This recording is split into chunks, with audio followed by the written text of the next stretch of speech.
Uncle నమస్తే. నమస్తే. ఏం పేరు? రామచందర్. రామచంద్ర గారు ఏం చేస్తుంటారు? నేను అపోలో హాస్పిటల్ చేస్తాను. అపోలో హాస్పిటల్లో చేస్తారా? ఓకే. ఎక్కడ అంకుల్ ఉండేది? అంటే ఇక్కడనే కానీ ఇంకా రెంట్కున్నాను. మా సొంత ఇల్లు ఉండేసి జూబ్లీ హిల్స్లే కదా? Jubilees. Okay, Jubilee Hills. Uncle మరి ఇప్పుడు రాష్ట్రంలో కాంగ్రెస్ ప్రభుత్వం ఉంది కదా, సో ఎట్లా అనిపిస్తా ఉంది పాలన పరంగా? కొంచెం మంచిగానే ఉంది ప్రస్తుతానికి అయితే. ఇక అందరూ బాగానే ఉంది, నడుస్తున్నారు. నడుస్తుంది. వాళ్ళది. ఏంటంటే పథకాల సంగతి ఎట్లా అనిపిస్తా ఉంది?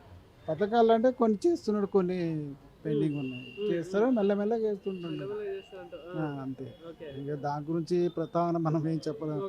నాయకులు అన్ని చూసుకొని చూస్తుంటారు కదా. మీకేమైనా లబ్ధి పొందుతున్నారా మీరు? ఇప్పుడు ప్రస్తుతానికి అయితే నాకు ఏమి లేదు, నేను కూడా టచ్ చేయలే వాళ్ళని.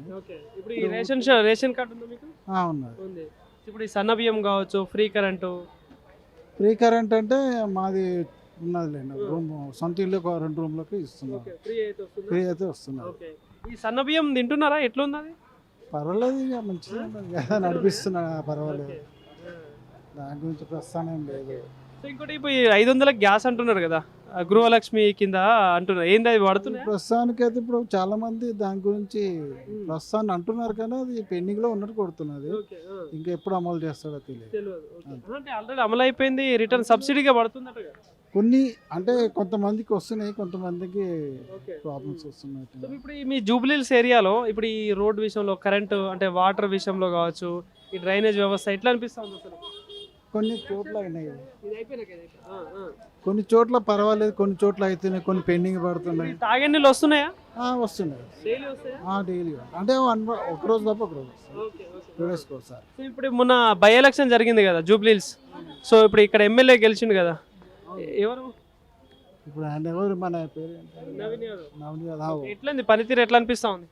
పర్వాలేదు సార్, చేస్తున్నాం కదా సార్. ఇప్పుడు జిహెచ్ఎంసీ ఎలక్షన్స్ వస్తాయి కదా, ఇప్పుడు ఈ గ్రేటర్ హైదరాబాద్ ఏరియాలలో కార్పొరేటర్ ఎలక్షన్స్ వస్తాయి కాబట్టి, ఈ ఎలక్షన్లో ఇప్పుడు 3 పార్టీలు పోటీ చేస్తాయి. ఇది బీజేపీ, కాంగ్రెస్, బీఆర్ఎస్ 3 చేస్తాయి కాబట్టి ఎవరికి ఎక్కువ ఛాన్స్ ఉంటుంది ఈసారి? అంత నాకు ఐడియా లేదు, చెప్పలేదు. మాకు కరెక్ట్ గా నేను ఈ నాయకుల గురించి నా పెద్దగా తెలియదు. తెలుస్తూనే చెప్తాం, తెలియకపోతే తెలియదు. మీరు ఒకవేళ ఓటేస్తే ఎవరికి వేస్తారు మరి? అంటే అప్పుడు ఆ టైం ఎట్లుందో చూద్దాం, చెప్పలేము.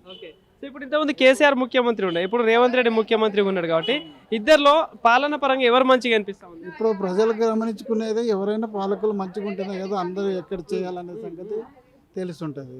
దాన్ని బట్టి ఓట్లు అప్పుడు నిర్ణయం అవుతుంది. ఇప్పుడు ప్రస్తుతానికి ఎవరి పేరు చెప్పలేము. అంటే మంచిగా ఎవరు అనిపిస్తా ఉంది? అంటే ప్రజల సమస్యల విషయంలో కావచ్చు, పథకాల విషయంలో కావచ్చు, అన్ని పరంగా చూస్తూ ఉంటే మంచిగా ఎవరి పాలనలో మంచిగా అనిపించింది? ప్రస్తుతానికి అయితే తెలంగాణ ఫస్ట్ వచ్చినప్పుడు కేసీఆర్ పర్వాలేదు చేశాడు, నెక్స్ట్ కొంచెం డౌన్ అయింది. ఓకే. సో ఇప్పుడు కేంద్రంలో మోడీ గవర్నమెంట్ ఉంది, ఏంది సార్ తెలంగాణలో ఏమైనా ఛాన్స్ ఉంటుందా బీజేపీకి? అంటే ఇక వాళ్ళు పోటీ చేస్తే చెప్పలేము సార్, చెప్పలేము. ఎట్లా పోటీ చేసుకుని వస్తారో ప్రజల మీద ఆధారపడి ఉంటుంది. Okay sir, thank you.